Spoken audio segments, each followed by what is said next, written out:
Stalin manifesto ఏంటో చూద్దాం.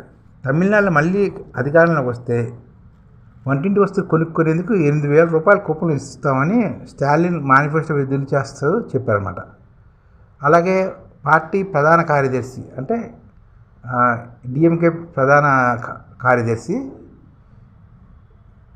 Duraimurugan, MP కనుమూలు కూడా ఈ కార్యక్రమంలో ఉన్నారన్నమాట. తమిళనాడులో మళ్ళీ అధికారంలో వస్తే ఇళ్లత్తరసి పథకం కింద మహిళలకు 8,000 రూపాయలు విలువ చేసే కూపన్ అందిస్తున్నట్లు డిఎంకే అధ్యక్షుడు ముఖ్యమంత్రి స్టాలిన్ ప్రకటించారన్నమాట. కలెజ్ఞర్ మகளிర్ ఉరిమై పథకం కింద ఇప్పటికే మహిళలకు ప్రతి నెల అందించే 1000 సహాయాన్ని 2,000కు పెంచుతామని, పుదిమై పెన్ పథకం కింద విద్యార్థులకు ప్రతి నెల అందిస్తున్న 1,000 రూపాయల నుంచి 15,000 రూపాయలు చేస్తామని చెప్పుకొచ్చారన్నమాట. చెన్నైలో ఆదివారం డిఎంకే మేనిఫెస్టో 2026 ఆయన విడుదల కూడా చేశారు.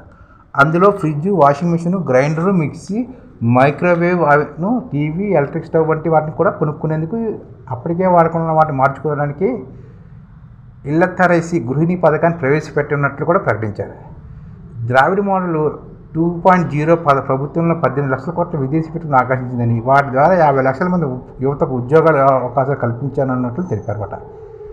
జలిమి ఎన్నికల బిల్లును వెనక్కి తీసుకోవాలని, ద్విభాషా సూత్రానికి మారాలని, రాజ్యాంగంలోని 8వ షెడ్యూలు భాషలన్నింటికీ అధికార భాషగా ప్రకటించాలని, హైకోర్టులో ఆ రాష్ట్ర భాషను కోర్టు భాషగా వాడేందుకు అనుమతించాలని, నీట్ తదితర ప్రవేశ పరీక్షను రద్దు చేయాలని, ఐఐటి, ఐఐఎంస్, ఎయిమ్స్ వంటి వాటిలో మండల కమిషన్ ప్రతిపాదన మేరకు బీసీలకు 25% రిజర్వేషన్ అమలు చేయాలని కేంద్రంపై ఒత్తిడి తెస్తామని కూడా ఈ విషయంగా చెప్పారన్నమాట. ఈ విధంగా మహిళలకి 8,000 రూపాయలకి సంబంధించిన కూపన్లు ఇస్తారన్నమాట. దీంతో వస్తువులు కొనుక్కోవచ్చు అనమాట. ఇది తమిళనాడులో పథకం అన్నమాట.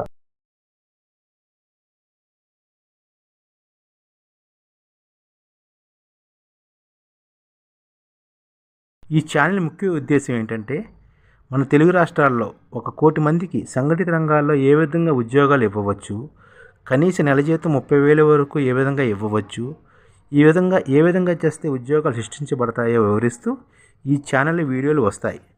అలాంటి వీడియోలు మీకు కావాలంటే మన ఐడిఎఫ్ భాస్కర్ ఛానల్ని సబ్స్క్రైబ్ చేసుకోండి. ఐడిఎఫ్ అంటే ఇండియన్ డెవలప్మెంట్ ఫోర్స్. ఈ వీడియోలు చూసిన తర్వాత మీకు నచ్చితే లైక్ చేయండి, మీ ఫ్యామిలీ మెంబర్స్కి షేర్ చేయండి, మరియు మీ ఫ్రెండ్స్కి షేర్ చేయండి. Thank you. నమస్కారం.